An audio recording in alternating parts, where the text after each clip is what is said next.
Hello, hello, Dr. Bruce Lipton. Hello, how are you, my dear friend? Oh, better now, much better now that I'm talking to you. I'm so honored to be here in your presence. Thank you very, very much for accepting this invitation. Listen, I am so honored that you're even asking me questions about all this because there's a great story that has to come out to the people, and they're not getting it through conventional media. I'm so glad Because to this hear is that. all about self-empowerment. There's a wonderful quote from a British parliamentarian by the name of Tony Benn, and it was in a movie by Michael Moore called Sicko about things. And the quote was, "Governments do not want a healthy, intelligent population because they are difficult to control." And that's from Parliament. That's just perfect. You know, I've been dealing with this for a long time. Actually, before we start this interview, Dr. Bruce, I'd like to tell you that we are recording this because the idea, it's not a live session today. The idea is to subtitle it in Portuguese so Yeah, that we can send it to many people as possible, our friends, people from our channel, and so on. And so I'd yes. like to take this couple of minutes just to introduce my work and so that you can understand the context of this beautiful interview. And we're going to talk about this that you Yeah. just said because this is my life. I work with integrative medicine, total against the system, against the not total against You're a totally revolutionary. revolutionary. A We want healthy. revolutionary. We want healthy people. We want people that with consciousness, expanded consciousness, so that they can understand what they are part of, what they are, and not be a Yeah. slave of the system. Oh my God, that's over. Well, I'm going to try to speak slowly enough so that the words will go across. But sometimes I get crazy and go. It's so I'll try. many beautiful things and so many important words that's okay. We find a way to subtitle everything, and I'm sure people are going to understand. Mainly because it's much more from heart to heart than you know mind to mind either, but most heart to heart. Well, this is what it's all about because it's the nature of community. Yeah. Community is evolution. Competition is destruction. And we've been going the wrong way. Yes, unfortunately. Okay, you start your game and I'll sit here and smile. Yeah, perfect. So, Dr. Bruce Lipton, it's really a pleasure to be here. I'd like to start this introducing myself, and then I'll introduce how I met you and a little bit about you. Of course, I could be here talking for days and days about your life, about everything you've been doing, but I'll try to be very short this time, okay? So, my name is Fábio Gabas. I work with integrative medicine for the past 20 years and neuroscience. And I'm very enthusiastic of integrative medicine because I believe that we should deal with health instead of disease. We should search for happiness instead of trying to understand sadness and so on. And I had this fortune to meet this beautiful person, Dr. Bruce Lipton, 15 years ago through his book, The Biology of Belief, that I had also the pleasure to be the technical reviewer because I took it to the publisher here. We published the book here in Brazil. And also spontaneous evolution, which I made the preface. So glad I did it. And today I have this wonderful person here, this good friend. He's got a huge heart. Everybody loves to be around him. And I must tell you that I was looking forward to see this beautiful smile that he gets, and it makes touch our heart so much. So Dr. Bruce Lipton is a cell biologist, a lecturer. He's internationally recognized leader in bridging science and spirit. He was on the faculty of the University of Wisconsin School of Medicine, and later he performed groundbreaking stem cell research at Stanford University. He's the best-selling author of The Biology of Belief, The Honeymoon Effect, and co-author with Steve Berman of Spontaneous Evolution. He received the 2009 prestigious Goi Peace Award in Japan in honor of his scientific contribution to world harmony. So for more information, please visit his website, www.brucelipton.com. I'm so pleased. I'm so glad to be here, Dr. Bruce. I have no words to thank you so much for this opportunity of being here. Fabio, I am more excited than you because together we have both been working on trying to help civilization evolve from the mess that we're in right now. And as we know from each other's history and working out with people, what we have to offer them is information that can empower their lives. Because almost everybody feels like they're victims of things and they're out of control. And I'm just, all these things are happening. And I go, yeah, but we have to understand that we are capable of changing that because we are creators of our life. And when we understand there's a science to that, that's not just like a new agey idea. If you understand the science, then you understand the mechanism. If you understand the mechanism, you are empowered to use this science to create health, happiness, community, and return the planet to the garden that it used to be before we messed it up. So thank you. And Fabio, more importantly as well, thanking our audience.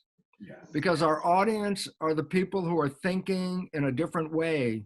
And that's the only way to get out of the problem, because the thinking that we've been using has caused the problem. So new thinking is required for us to survive or even thrive on this planet. And we're moving that way right now. No doubt. Dr. Bruce, this is beautiful to hear. So I'm going to take this moment to say thank you to everybody that's listening to us. You know, this has been subtitled in Portuguese for our Brazilian friends that follow our team here, myself. And so I'm so glad to have all of you here with us. As Dr. Bruce says, it's so important to change our, this information that we got to change our hearts, change our consciousness so that we can change the world. And Yes. That's what we're here for. Dr. Bruce, can you talk a little bit about this mechanism? I mean, how can we interfere in this outcome? How can we change the world, in your opinion? Okay. I'm a biology guy. And in my biology research, I found a mechanism by which consciousness creates our biology and how we're creating our world with our consciousness as a biological person. But once I understood this, I went back and found out quantum physics has been saying that for almost 100 years.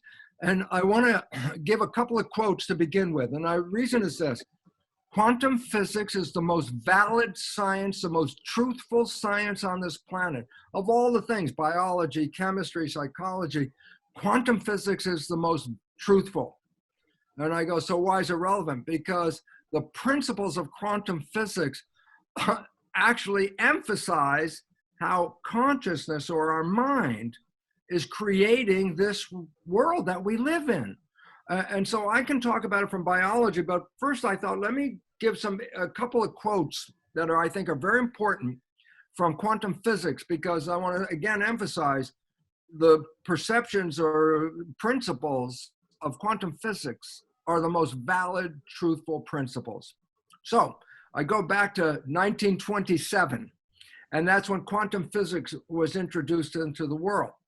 One of the founders of quantum physics is a scientist by the name of Max Planck. And I want to give you a quote that he offered when quantum physics was being established. And this is a quote: "All matter originates and exists only by virtue of a force. We must assume behind this force the existence of a conscious and intelligent mind." And this is the most important part of the quote: "The mind is the matrix of all matter." The mind is where matter comes from. Well, that sounds kind of interesting, a little weird, but now let me give you two quotes from physicists at the same time. One for Sir James Jeans, and I want to read this because we have to change our thinking, because the thinking we've been living by is causing our problems. And quantum physics offered new thinking of how we can manifest what we want versus what we, like victims. No, we're creators. So let me give a quote from Sir James Jeans, and here's what he says. I'll read it. "The stream of knowledge is heading towards a non-mechanical reality. the universe begins to look more like a great thought than like a great machine. This is the important part. Mind no longer appears to be an accidental intruder into the realm of matter. We ought rather hail the mind as the creator and the governor of the realm of matter. So again, another emphasis, mind is creating our reality. The next quote from the same time by another physicist, Sir Arthur Eddington, quote, "It is difficult for the matter-of-fact physicist to accept the view that the substratum of everything is of mental character." Mental character. The substratum of everything is mental. And now that's nearly 100 years ago. It's not any different today. And this is the last one I want to read. It's very short. And it's from, and I want to emphasize, the journal Nature. This is the most prestigious of scientific journals on the planet. So it's a scientific journal.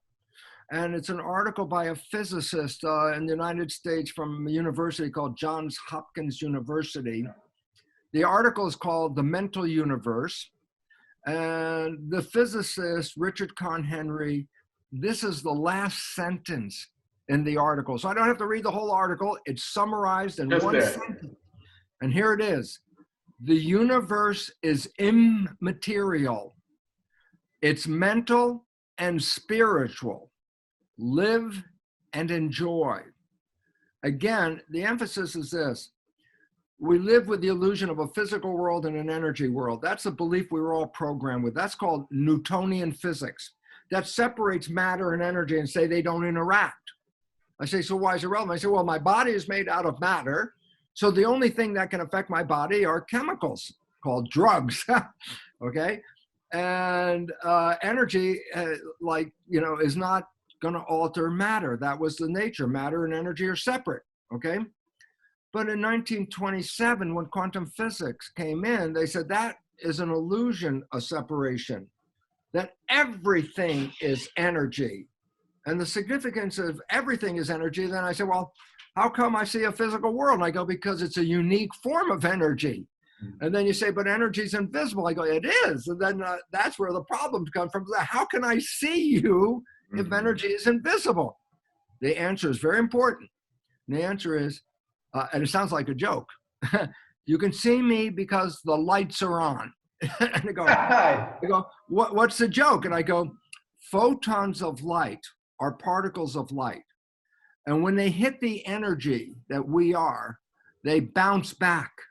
You're not seeing me. You're seeing a layer of photons that are coming back. I'm energy. And in fact, the new sciences of what I call scan, like PET scan, CAT scan, MRI scan, they don't read light, they read energy. I say, why is it important? Because they can see through your energy body. And they can tell you, they can show you the structure inside. And I say, it's structure? I say, no, your energy fields. The bones, the skin, the muscles, all the things, they're energy. And that's how you can see them in the scan that's going through your body. It's not light. And so I say, well, why is it relevant? Because there's not matter and energy, there's only energy. And energy affects energy. That's a fact. The articles we just cited were saying the energy of your mind affects the physical character of your life, the body, and your experiences. So when I talk about mind controlling biology and controlling life, I'm not making this up. This is the foundation of the physics, of the most truthful science on the planet, quantum physics. So let's start with that understanding. It's not an argument, it's a fact of science. Your consciousness is affecting your biology, okay? Well, now let's go back into the science where I come in. And where I come in is this. I was trained in conventional science. And conventional science says, yeah, body and energy are separate, mind and body are separate, and that mind cannot affect body because energy does not affect matter. And I go, well, you know, about 100 years ago, they figured out that that was pretty wrong because they understood something called the placebo effect. I say, what's placebo? I said, let's say I'm very sick. And the doctor says, here's this brand new pill, magic pill. This pill's going to heal you. And I believe that. So I take this pill and then I get better. But I find out the pill is sugar pill. I'm left with an important question. Then what healed me? Did sugar heal me? I go, no.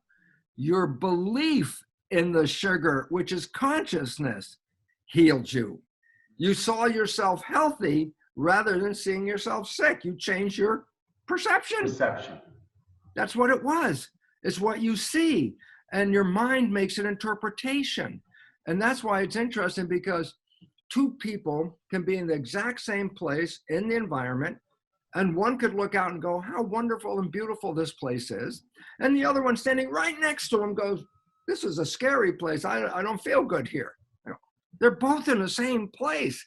And the idea is this. There's environment, which we both see, but the brain takes the signal in, and then the mind does interpretation. It looks at the signal and says, well, that's a good or that's a bad signal. That's interpretation. And so two people can be in the exact same place, but have different interpretation. And as a result, they have whole different biology. And this is, again, related to like placebo effect. If I think the world is scary, then I'm sending negative thinking in. If I think the world is beautiful, I'm sending positive thinking in. Positive thinking heals me. Negative thinking is the cause of disease. Now, everyone thinks genes cause disease. I'm going to give you a fact of science. Less than 1% of disease is connected to genes. Over 90% of illness, stress. And the more stress in the world, the greater the amount of illness. And then you think, well, medicine can fix that. And then I go, hey, the United States is a great example. Why? We spend the most money on healthcare, and we have one of the sickest populations. I go, well, then money didn't cure sickness. I go, nope. No, it's not physical. It's not going to be fixed by money. It's going to be fixed by consciousness. And then it goes back to quantum physics. But what did I see years ago? I'm teaching in the old days, before my new understanding, conventional story. Genes control life.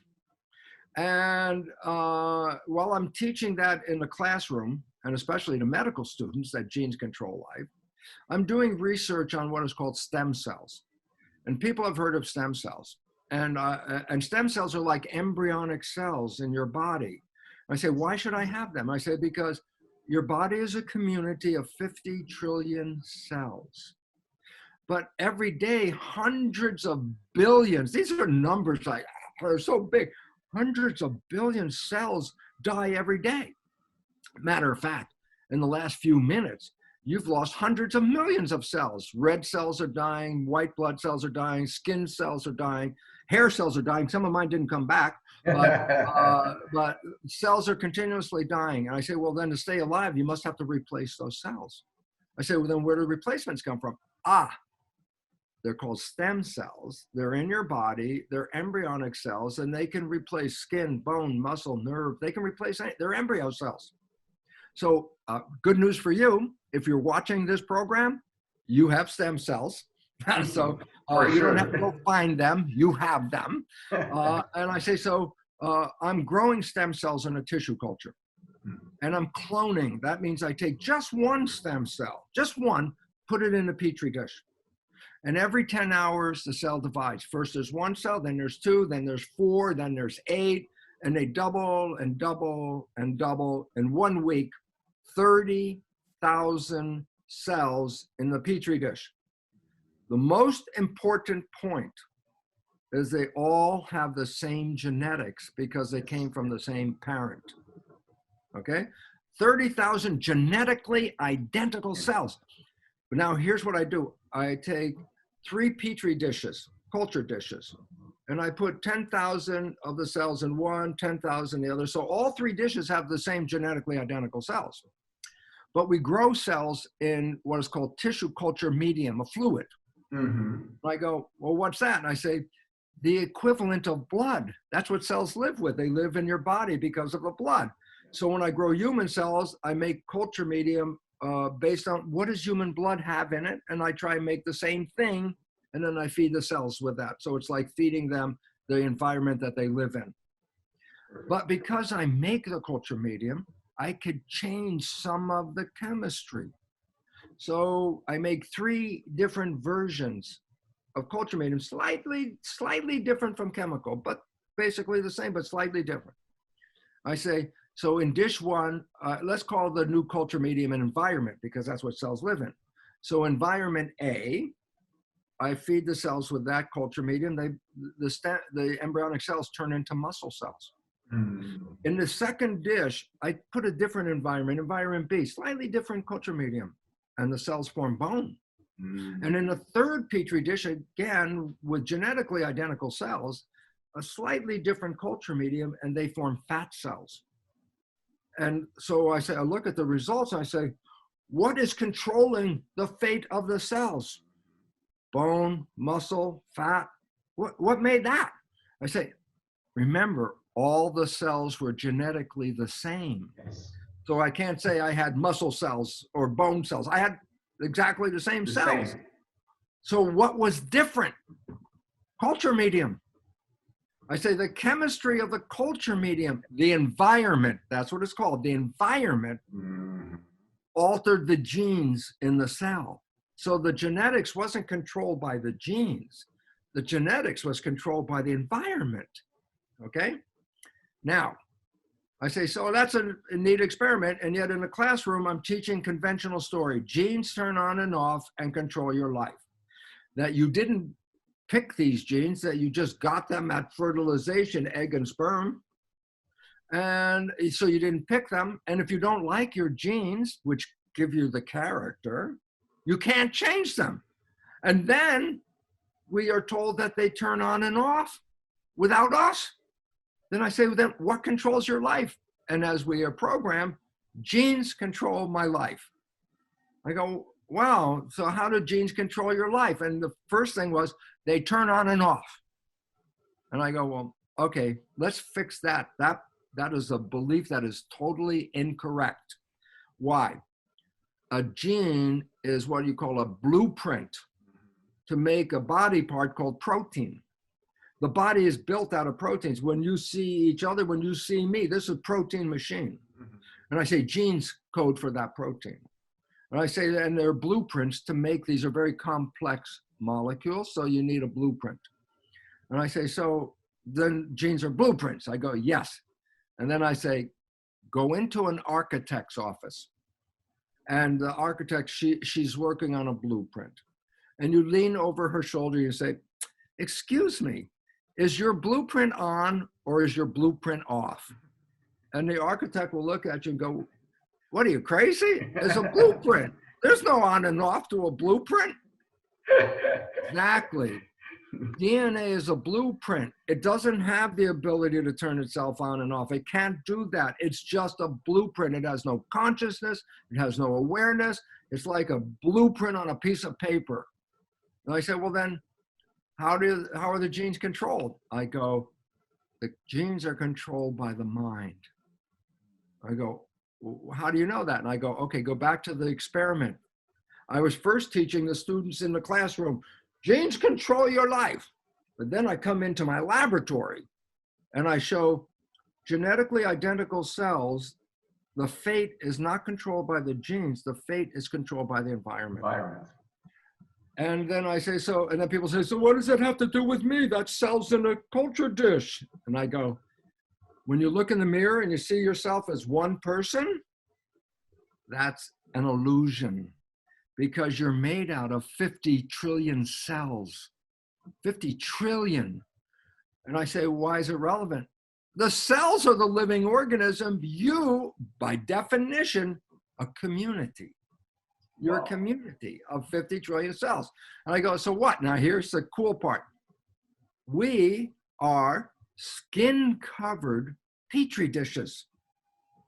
Underneath my skin, 50 trillion cells in a petri dish. And I say, oh, what's the culture medium? Blood, the original culture medium. And I say, so why is it relevant? It does not make a difference if the cell is in a skin dish or the cell is in a plastic dish, because the fate of the cell is controlled by the culture medium, the blood. So I have 50 trillion cells in my dish. I am making blood and I'm nourishing my cells, but I'm also controlling them with information in the blood. The information comes from the brain. I said, well, what information? I say, whatever the mind is thinking, the brain turns that into chemistry. There's a different chemistry for love than there's a chemistry for fear. If I have a picture of love in my mind, I release beautiful chemicals, dopamine, pleasure, oxytocin, bonding with the one you love, vasopressin, a hormone that makes you more attractive so your partner will stay with you, and growth hormone. Growth hormone does what it says. It helps you grow and keeps you alive. So when a person has a picture of love, the chemistry the brain releases, dopamine, oxytocin, vasopressin, growth hormone, goes into the blood. That's the culture medium. And that goes to the 50 trillion cells. And those chemicals promote health and vitality. I go, why? I say, when people fall in love, they glow. They're healthy. They're excited. I go, this is not an accident. This is chemistry. I say, where'd it come from? The mind. And I say, but wait, if the same person has their eyes closed and they open them and see something that scares them, then the picture in the mind is not love. Now the picture is fear. I go, what about the love chemicals? I say, nope, the brain's not making love chemicals because fear has different chemicals. Fear has stress hormones. Fear has agents that affect and shut down the immune system. And I go, whoa, different chemicals. I go, yeah, but the chemicals are where? In the blood, the culture medium, and the chemicals are controlling the fate of the cells.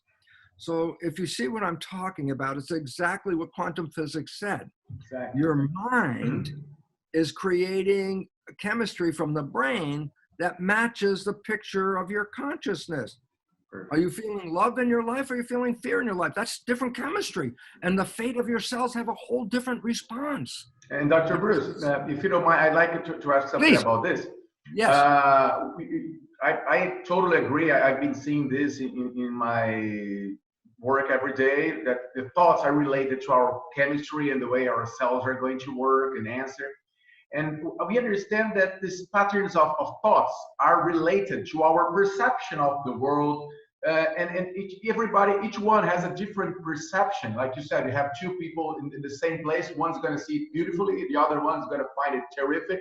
So I'd like to ask you, what makes this difference relating conscious mind to subconscious mind? Why do people have different perceptions? And is there anything we can do to change or start changing the way people understand and perceive the world? Okay, good question. Not a short answer, but a good question. And here, let's start with this. We know the brain is a computer. We've always said the brain is an information processor computer, okay? So I'm gonna make an analogy between brain and computer at home, okay? So when you want to buy a computer, you go to the store, you buy a computer, you take it home, you push start, you push the start button. Yes. And the word is, it boots up. It means it's ready to go. The screen lights up, it's ready to go. Now I say, you just bought a new computer, you push start, it lights up. Now I say, do something. And you go, like what? I say, write, make a drawing, do a spreadsheet. You say, I can't do it. I say, why not? Oh, I don't have program in the machine. Oh, okay, now I got to go and put the program, Word program, internet program, whatever, art program, I put it in. Now I can do things.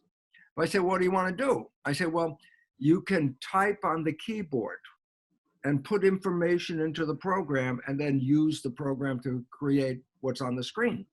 I go, good. So I go, now let's go back to a child. before the child is born, in the last trimester, the last 3 months of development, the baby's brain is like the computer. I can start it up. It will boot up. But I say, now what's it going to do? I said, I can't do anything because I don't have any program. I said, well, how do you get a program? Most important point, for the first 7 years of the child's life, the brain is not operating in what we call consciousness. The vibration of the brain is lower than consciousness. So let me emphasize, vibration? I go, yeah. When you want to read the brain function, you put wires on a person's head called electroencephalograph, EEG. And I go, oh yeah, that shows what's going on inside my head. I go, yeah, it does. But now I also have to tell you, there's a new device to read the brain. It's called magnetoencephalograph, not electro, but magneto, and it's called MEG. I go, yeah, it reads the brain. I go, yeah. I say, how does it read it? And this is the part. The probe that reads the brain, not even touching your head. It's out here. Wow. I say, wait, how can you read what's going on in here with a thing out here? And the answer is, because your thoughts are not contained in your head. They're broadcast like a tuning fork, like a vibration. And so I can put the probe out here and read what's going on in here. So if my thoughts are going out into the field, they're influencing everything. This is quantum physics. I want to give an important quote, very important. It's from Albert Einstein. The quote, the field, the invisible energy, the field is the sole governing agency of the particle, matter, okay? Our perception of matter. What's the quote from physics? Energy shapes matter. And I go, well, what energy? I say, well, the first energy is your mind. How do I know it's energy? I'm reading it out here. It's broadcast like a radio. And I go, so why is it relevant? Because quantum physics also said the same thing. Your mind is creating this world. Your thoughts are energy, and energy, the field, is shaping matter. And all of a sudden now the biology and the physics are saying the exact same thing. Yeah. Okay? So now I say, well, where do you get your thoughts from? I say, your mind. Now comes the most important fact. There are two minds. There's conscious mind and subconscious mind. I say, what's different? They learn in different ways. That's important. We'll get to that. But they function in different ways. Conscious mind, the latest evolution, is right behind your forehead, right up here. That's called prefrontal cortex. That's where what is consciousness? That's connected to your spirit. That's connected to the energy field, that you are an energy, you are a spirit playing through here. So the conscious mind is your spirit in the operating room, controlling what's going on, okay? I say, what about subconscious mind? I go, oh, that's like a hard drive in the computer. It's got programs in it. And it's not really thinking, it just plays. Once you learn something, you can push a button and play it. And I say, I'll give you a good example. When did you learn how to walk? Before you were 2. Are you still walking? Yeah. Do you have to think about it? Nope. I go, why? Because it's a habit, a program in the subconscious. Once I learned it, I don't have to think about it. And that's very good, because if you didn't know how to walk and you had to wake up every day and the first thing was learn how to walk again, you never get out of the bed. So thank goodness we have subconscious mind with programs. Now, walking might be a good program, but there are also programs that are not good programs that will sabotage it. So now it comes back to the child. Child's got the operating system in the last trimester of pregnancy. Then I say the brain is not operating a consciousness. I go, what's that? A vibration. Remember I said we put wires on, I could read the brain. Yes. High vibration is high consciousness. Low vibration doesn't even have consciousness. And there are levels of vibration. The bottom is called delta. That's like the lowest vibration. That's sleeping. The next higher up is called theta. And theta, when a child is expressing theta, that's imagination. So I say, consider some kids are having a tea party. They pour nothing into the cup. They drink nothing. And, oh, that was the best tea I ever had. That's imagination. Well, that's what children are in through age 7, theta. After age 7, the vibration of the brain goes up higher. Now it's called alpha, which is calm consciousness, childhood consciousness. And by 12, it even gets a higher vibration, which is called beta. That's like work or school or study, thinking, okay? So an adult has all ranges. When they're sleeping at night, they're in delta. When they start to wake up, the vibrations go a little quicker, theta. So even before you wake, you're like in imagination a little bit. And then you wake up, you're in alpha, conscious. You go to work, you're in beta, focus consciousness. And reverse happens when you come home. You started with beta at work, but when you come home, you calm down. So the vibration calmed down. Now it's alpha, calm. And the moment you close your eyes when you're sleeping, the moment you close your eyes, the vibration is theta, the lower vibration. It's not conscious. It's connected to the subconscious. And I go, so why is it relevant? And the answer is this. Theta is hypnosis. If I want to hypnotize you, I can't have you thinking. I need to quiet your mind. So that sometimes they have the watch. Oh, you're getting sleepy. You're getting sleepy. And that slows your brain down so I can get you into theta, because now I'm not dealing with your thinking. Now I'm dealing with your program. Subconscious is program. Okay? So I say, then how does a child get a program? Because the brain is ready. It can boot up before it's born, but how does it get a program? I say, because at that point, the child's brain is now in theta, hypnosis. Whatever the child hears, sees, smells, tastes, those are not going into the conscious mind, they're going into the subconscious program. Just like I bought the new computer, but now I got to put the word processor in. I got to put the drawing program in. So I get programs. Why? Why should I have program? Answer is simple. There are rules to live in a family. There are rules to live in a community. And I go, 5 rules? No, thousands of rules. Every part of your life has rules. So I say, well, are you going to give an infant a big book with hundreds of pages and say, infant, read the rules so you can be here? I go, no, the brain of the child is in hypnosis. It learns the programs of family and community by watching other people, the mother, the father, the siblings, the community. The child before age 7 is watching like a video camera and downloading the video. So the programs, this important part, I get programs of behavior. How? I watch my parents. I watch everybody else, and I download what they did. So I go, well, this is cool. There's only one problem. Most of the programs that we have are not supporting us. They're disempowering or self-sabotaging behavior. These behaviors are not supporting us. Up to 70% of what we downloaded in the subconscious are programs that take away our power. Wow. I go, so, 70%. Okay, 70. Wow. Okay. So I say, well, then do I have to use the subconscious? Because I can use the conscious mind. That's creative. That says, I don't want that. I want something else. I go, oh, well, when you're using the conscious mind, then you're using creativity. Yes. And that's true. And now we come to, where is the problem? And the answer is this.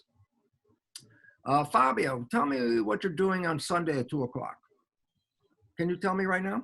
Yes, last Sunday, 2:00, I was having lunch with my parents at his house. Okay, now let me say, where did you get that answer from? Was it, you have it on a piece of paper in front of you? Where'd you get the answer? I just remember. Now that's the point.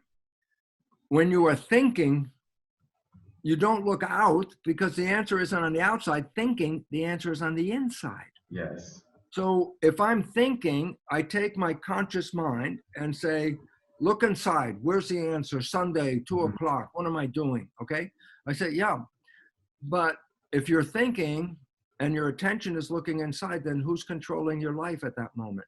Let's say you're driving the car and you're driving and then you're thinking, and all of a sudden you're not looking out the window with a conscious mind. I say, oh my God, this will be dangerous. I go, subconscious, this is the most important point. Subconscious is autopilot, meaning if I let go of the wheel with a conscious mind, the subconscious mind sits in and drives the car. I say, yeah, but how does it know how to drive the car? I say, you learned it, a program. So do I need to see it? I say, no, because it's a habit. I can drive the car without looking, you know? And I go, oh, so when I'm thinking, my conscious brain is not controlling the vehicle. It lets go of the wheel, goes inside. What am I doing Sunday, 2 o'clock? And while I let go of the wheel, the car's not running wild. The subconscious sits in and drives the car. Yes. But the driving of the car is the playing of the program. If you have a good program, then driving the car is not a problem at all.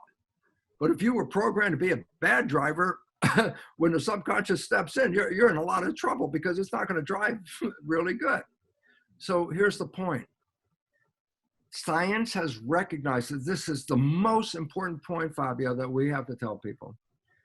Yes, we create our lives with our conscious mind, but our conscious mind is only working, paying attention, driving 5% of the day.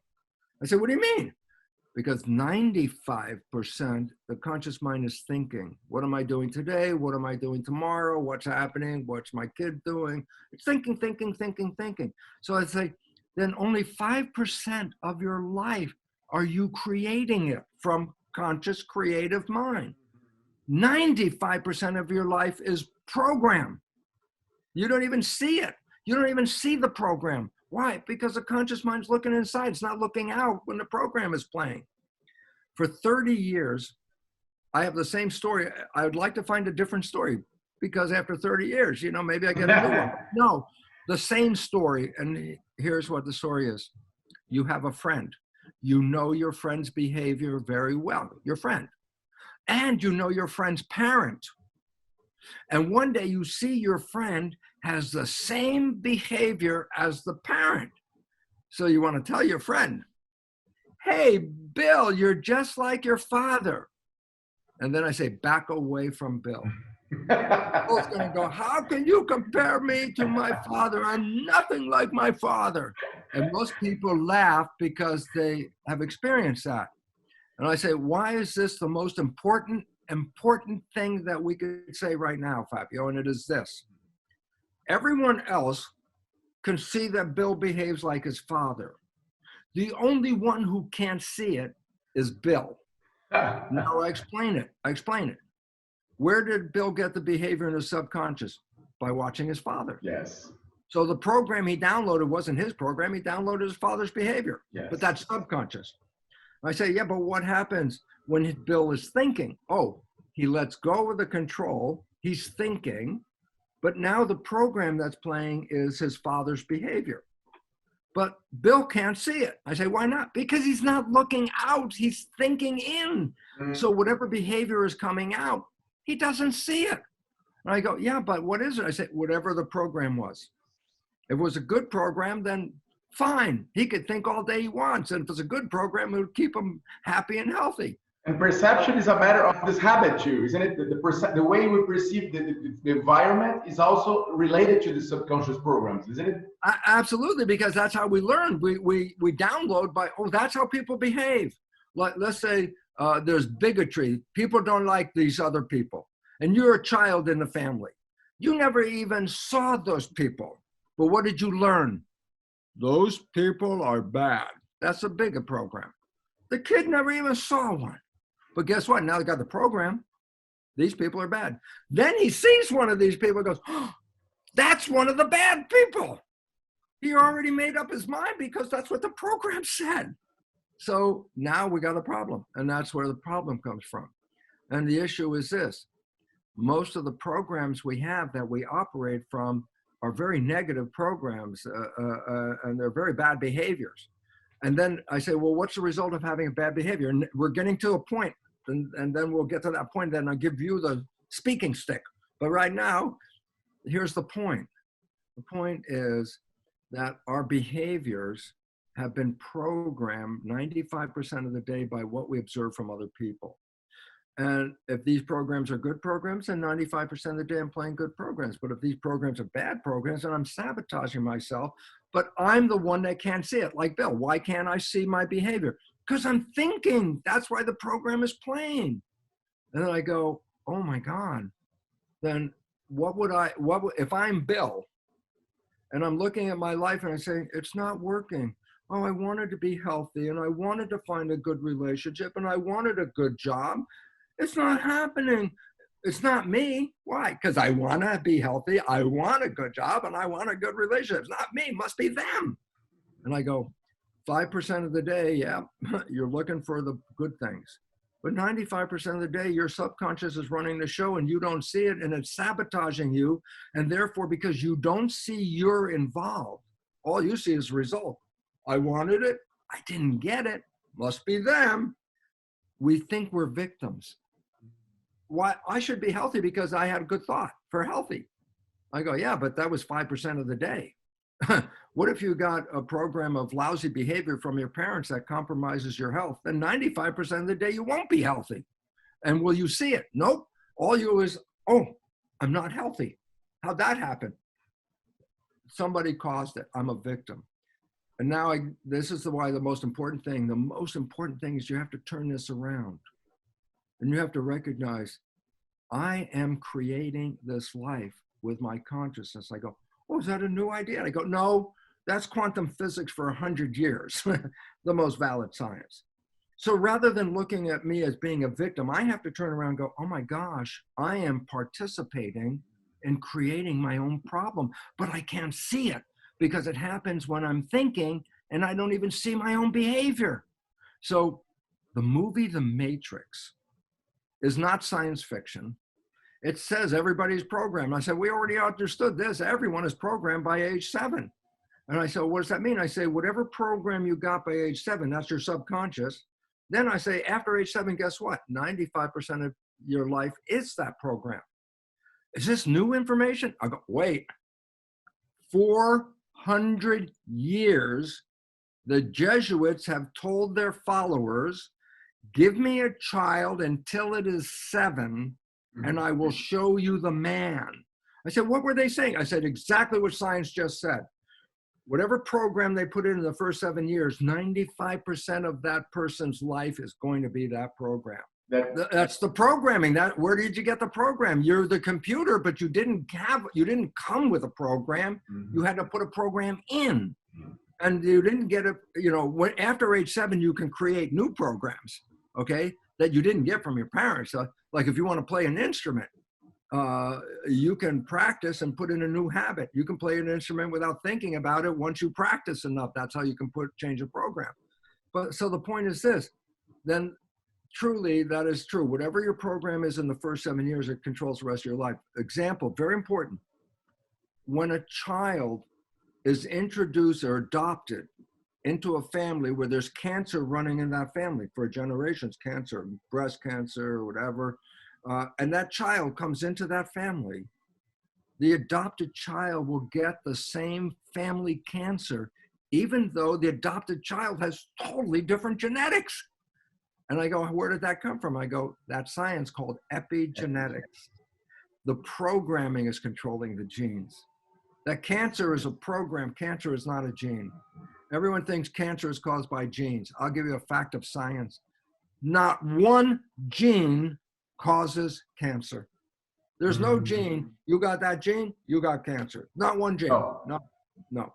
And people are, what do you mean? Genes turn on and off and control cancer? I go, no. Give you an example because so many women are out there that worry about breast cancer gene. Okay? And I say, well, the breast cancer gene, that sounds like this gene gives you cancer. Oh, it's associated with breast cancer. I said, it didn't cause breast cancer. What do you mean? 50% of the women that have the breast cancer gene don't get breast cancer. I said, well, why is it important? I said, they have the gene. They didn't get the cancer. Why? Because the gene didn't cause the cancer. The gene reacts when the environment is not in harmony. And then a cancer will come from it. So that's why 50% of those people that, that have the gene get the cancer, why? Their lives are not in harmony and they're stressed. And now this offers the gene the opportunity to express itself. The other 50%, pretty happy with their world. They don't activate the gene. And again, that's the difference between the story we believed in, the old one, the genes are going to cause the cancer. No, it's the environment that causes the cancer. Exactly. And that's the basis of my work, Dr. Bruce, because in the integrative medicine, we use this predictive and preventive medicine. Since we can measure a lot of parameters of our biologic field, oxidation, inflammation, even metabolism at all. We can, by understanding these levels of hormones, our gut microbiome, the microbiome is very important in the expression of genes and so on. And so we can measure all this, we can understand this field, and then we can predict, oh, this is not going well. And then we do a preventive medicine where we can correct, we can change this environment. That's the belief system. That's the belief system that the medicine is correcting it. And I go, no, that's the placebo that corrected it, not the medicine that corrected it. And the relevance is, do I need to take these drugs if I have cancer? And I go, if you understand that the source of the problem is lifestyle, then you have the freedom with knowledge to change that lifestyle. Yes, exactly. And the cancer goes into remission by itself. No doubt. The chemistry, the people think the cells are stupid and they made cancer. So the thinking is, if I kill the cells, the cancer will disappear. I go, first of all, the cells weren't being stupid. They were responding to your perceptions and your beliefs. The chemistry you sent from your brain to the body will engage those cells to form cancer. If you change your perceptions and your belief, the cancer will go away without the chemistry. And I go, this is what is people that have cancer. Some of them have what is called spontaneous remission. They're dying with cancer, and then all of a sudden, boom, the cancer gone. What was it that these people have in common? And the answer is, they changed their lifestyle. They changed their belief. They got rid of the stress. They saw this, oh, my life is so stressful. And I love it because two people get the same diagnosis. You're going to die in 3 months.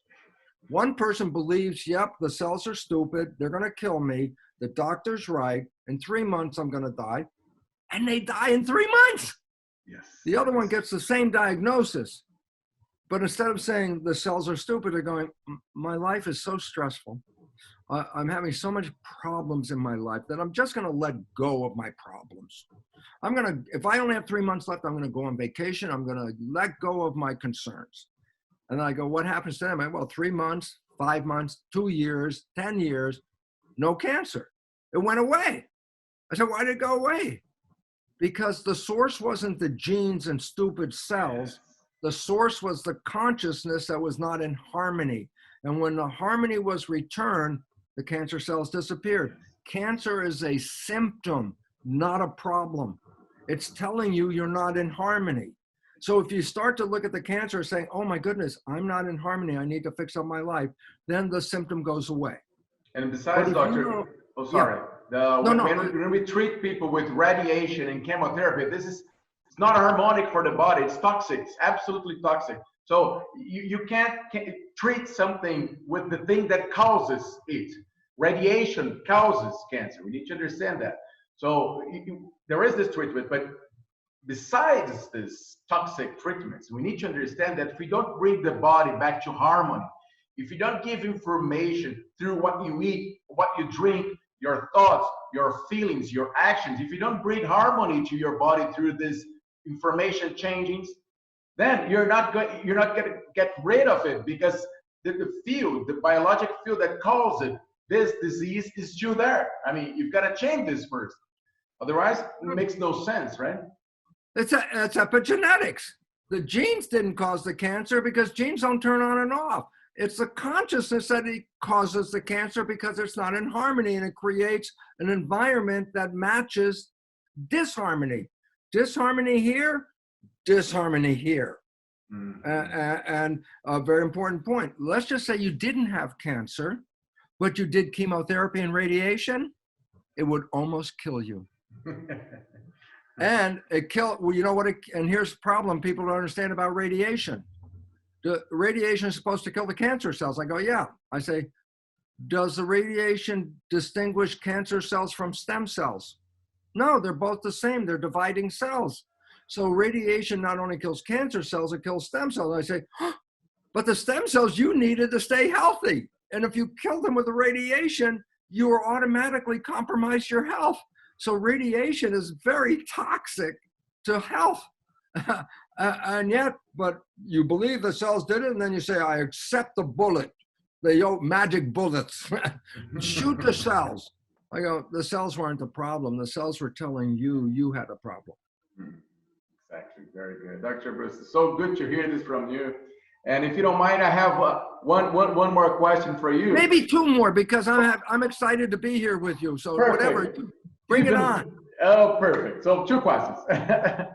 One, we already have spirituality in our medical school classes today here in Brazil. We're beginning to have this kind of classes, because I mean, I work with integrative medicine, and we see that the way we feel, the way we connect to things, the way we perceive our lives is totally important on our gene expressions, on our health, the way our cells are going to work.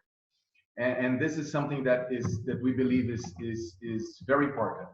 And related to spirituality, I read in your book, and everybody's amazed through your words, the analogy that you made between the TV and our body, where the signal of that channel goes through the TV and express itself. You can store the image for black and white, whatever color, but the signal is pure, and our body is like this vehicle, this TV that your signal expressed through this body.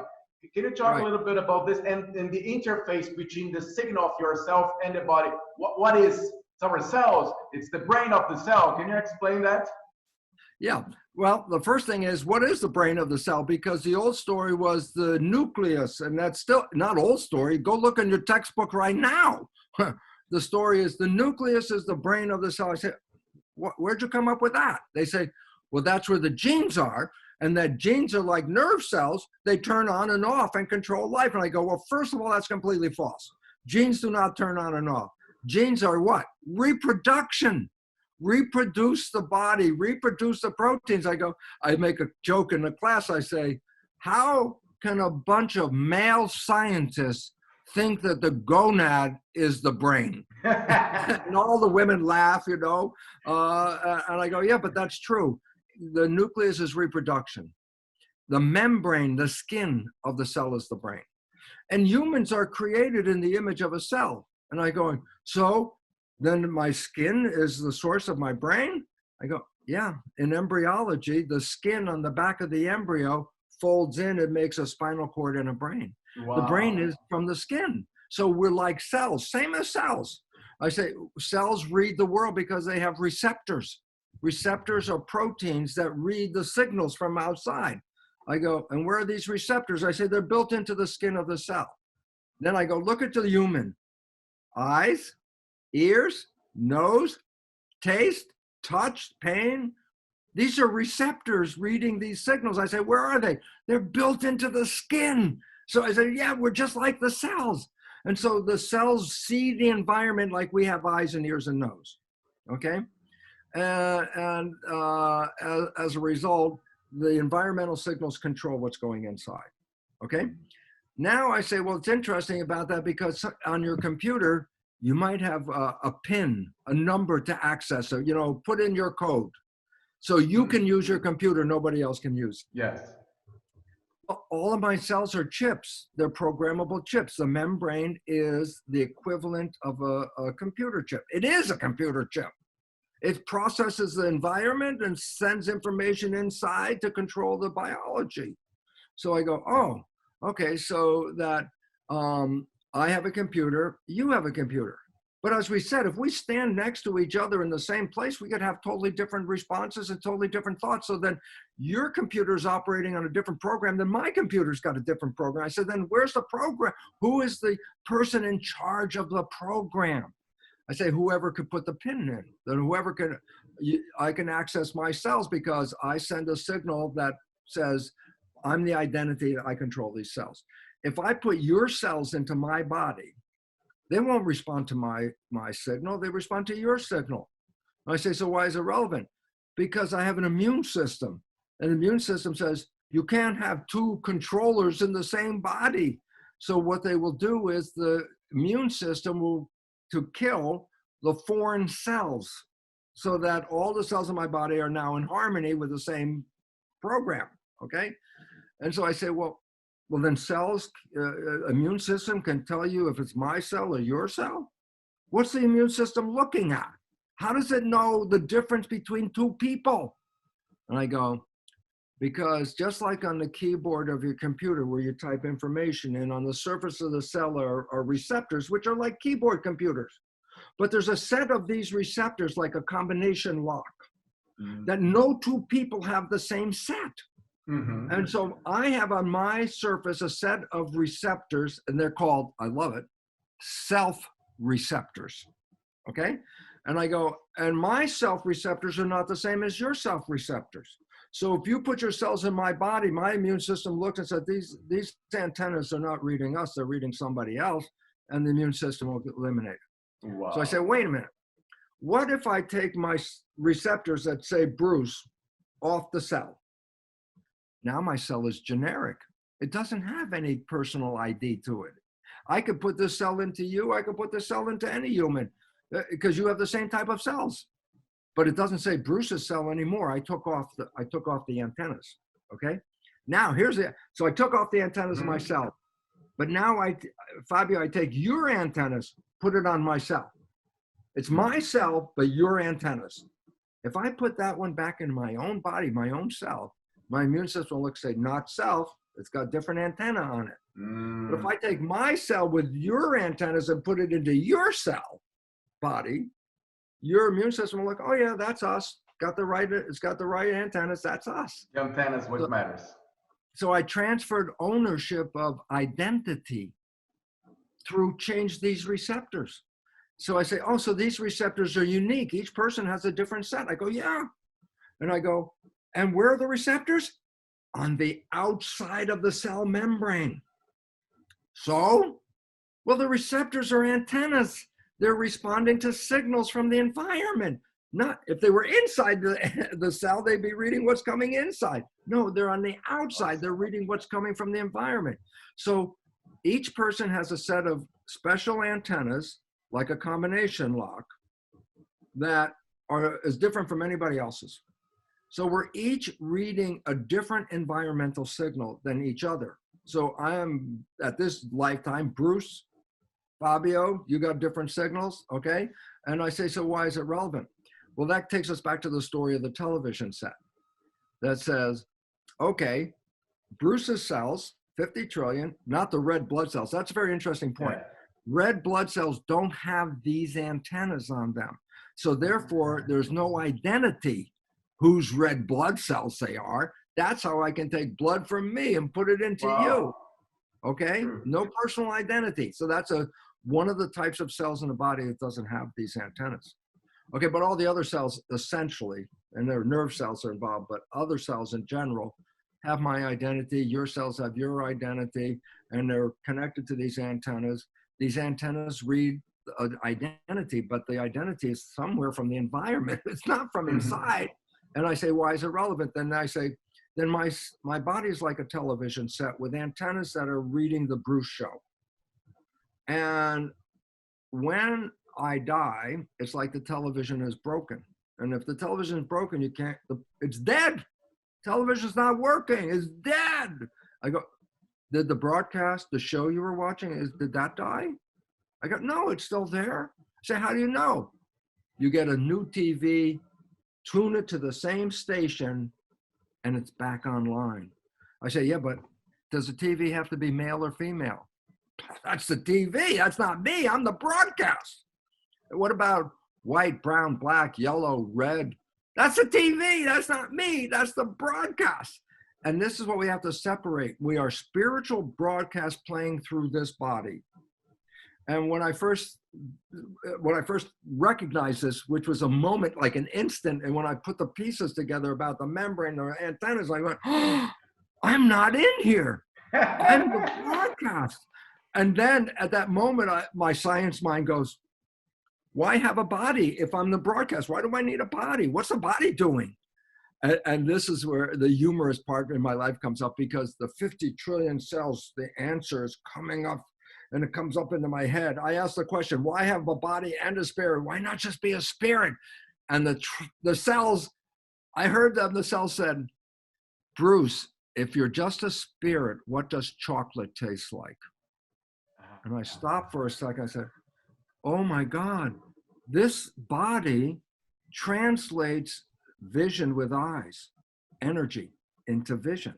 It translates sound into speech or music or whatever. It translates taste into chemistry, okay? Mm-hmm. This is what I would say a virtual reality suit. When the spirit comes in, it is now connected to sensation. Love can be talked about without any experience of it, but love is an emotion. An emotion is chemistry, and chemistry is activating the system to experience the energy of what love is. So I can talk about love with my mind, not having experienced it. But if I experience love in my body, I know what that feels like. And all of a sudden I say, oh, well, I think that's great because these feelings are wonderful, but there are also pain feelings and good feelings and bad feelings. I say, well, that's where we have a choice because we let the information in. And if we accept the information, we become the feelings.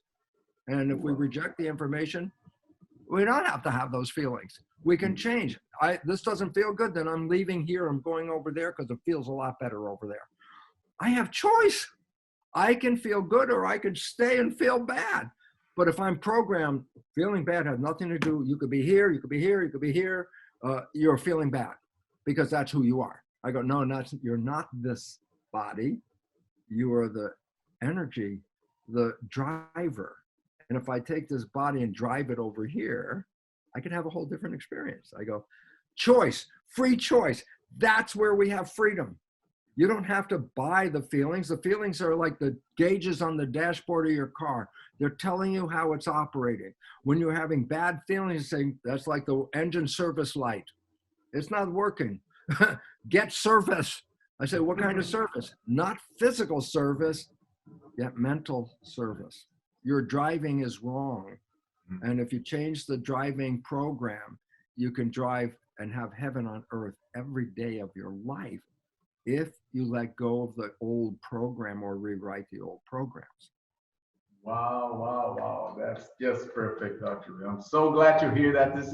Hey, I told everybody that would be gorgeous, that people would be life-changing, and I'm sure that people are just amazed listening to all this, and I hope they not only listen through their ears, but also through their hearts, and can make this change, pay attention on this, put conscious on this, on all this beautiful information, so that you can see life through different lens and live the real life that is here for everybody, right? Right. Now, I just think that the one important point to make is that when we have been talking right here, we didn't change the subconscious program because that's a habit. We changed the conscious part. Oh, consciously, I can change my life and I can have control. I go, yeah, that's true. But then you only operate 5% of the day with that mind. So even with all this new information, it's like, I can control my life. I go, but 95% is still coming from the program. So I say, you can educate this conscious mind all you want, but if you don't change the program, 95% of your life is the program. And Fábio, this is where your work and your career and the community you're in is, let's rewrite these programs. Yeah. Yes. And so I go back to the movie, The Matrix, just to conclude. I say, what about the movie? I say, well, there's everybody's program. And then they say, here's a red pill and a blue pill. If you take the blue pill, you wake up, you're in the program like you've always been. Life is the same as it always is. But if you take the red pill, you get out of the program. And then I want to tell people, the movie is not science fiction, documentary. Yes, we've all been programmed. And then I said, most of you have taken the red pill and your life profoundly changed within hours. When? Science has recognized when you fall in love, you stop thinking, you stay present, You stay what is called mindful. You're not thinking because everything you want is right here. Why should I detach and go inside when everything I want is right here? So you stop thinking. And I say, then what happened? I say, when you're not thinking, you're not playing the program. Now your life is controlled by conscious mind. I say, what's conscious mind? Creative mind, wishes and desires mind. I say, so when two people come together and they fall in love, they stop playing the program. And when they stop playing the program, now both are creating. And they're co-creating. And I said, what'd you create? Honeymoon. What's honeymoon? Heaven on earth. You created heaven on earth. And I go, and the unfortunate part for most people is that honeymoon goes away. I said, why did it go away? And I said, because at some point you still have to start thinking. You got a job, you have to think about, oh, my job, oh my gosh, well, I got to do these chores. Oh my gosh, I have to do these things. I said, oh, you're thinking. I said, what happens then? You start playing the negative programs. I go, why is it relevant? In the honeymoon, both of you didn't play programs. Both of you created from wishes and desires. But the moment you start thinking, you or your partner, they start thinking, the creativity part is not working now. Now you're working from the program. And if most of those programs are negative, they throw a monkey wrench right into your relationship. And that's why relationships fail, because you saw the person who they were conscious-wise when you fell in love. But at some point, that subconscious program comes up, and that's not them. That's the program they got. And that's not them, but it's destructive programming. And if people don't know what we're talking about, they just say, like, they've been on a honeymoon, and then one goes, blah, blah, blah, and the other one goes, who are you? Where did that come from? Like, they changed. I go, they didn't change. They just started playing the stupid programs they got. And so why your work, Fábio, is really important is you can help people say, let's change those programs. If I rewrite the negative programs and only put positive wishes and desires as programs, there's a beautiful conclusion. And this is the conclusion of our presentation, because this is a beautiful conclusion. Wow. What if all of my subconscious programs express my wishes and desires, what I wanted? Then I say, whether you're thinking or you're not thinking, you're always playing the same wishes and desires. You can live a honeymoon every day of your life for as long as you live, because if I start thinking and all of a sudden I go to subconscious autopilot, but my autopilot has wishes and desires that I want, it will automatically create those for me. And all of a sudden you realize we have had heaven on earth, but we have been misprogrammed. And as a result, we have turned this beautiful heaven into a disaster. And that's why it's a wake-up call for us. The programming we had is not only destroying ourselves, but we're destroying the environment. Mm-hmm. And this is the biggest problem we're facing right now. And that means to change our world from extinction, which is where we're going right now, you don't change the world, you change the consciousness. And that's your job. And I just have to say that's your job. And then I let go of the responsibility. No, you don't let the responsibility. You're creating this field of consciousness so that more and more people can be touched with this feeling, this beautiful, and live in this honeymoon, because that's what life is about. I mean, if you're present, in the present, there is no mass, no problem at all. I mean, when you are totally present. So what people need to start learning is how to be present, how to connect with their heart, and understand this thing of separateness, that I'm here, you are there, the sun is there. It's all an illusion because everything is so connected. And through mindfulness, through meditation, silencing inside of your head with this program, silencing it, you can reprogram, rewire these functions, these circuits, so that you can start living this beautiful life of connection, of love. And for sure, this can change the whole world, and that's what we need right now. Wow, you just summarized everything. Took me an hour to take you summarizing in 1 minute. I'm going to let you do my lectures because you're faster than me. I have a good guru. I have Dr. Bruce Lipton as my guru, my teacher. No, not guru. I don't tell you. I'm not telling you how to do your life. I'm just telling you how it works. You can do whatever you want. I agree with you. Dr. Bruce, I'm so thrilled to be here with you, and it's I didn't see that 1 hour and 20 minutes has passed already. And I'm so delighted to be here talking to you with all these beautiful subjects, and so important for people to understand. So I believe this message will touch everybody's heart, and we have beautiful changes in our community, in our world, through this knowledge, through this new consciousness that is arising right now. So from my part, I'd like to thank you very, very much for you being here and here taking your time with us, lending us your precious time that I know you have an agenda, a very tight agenda.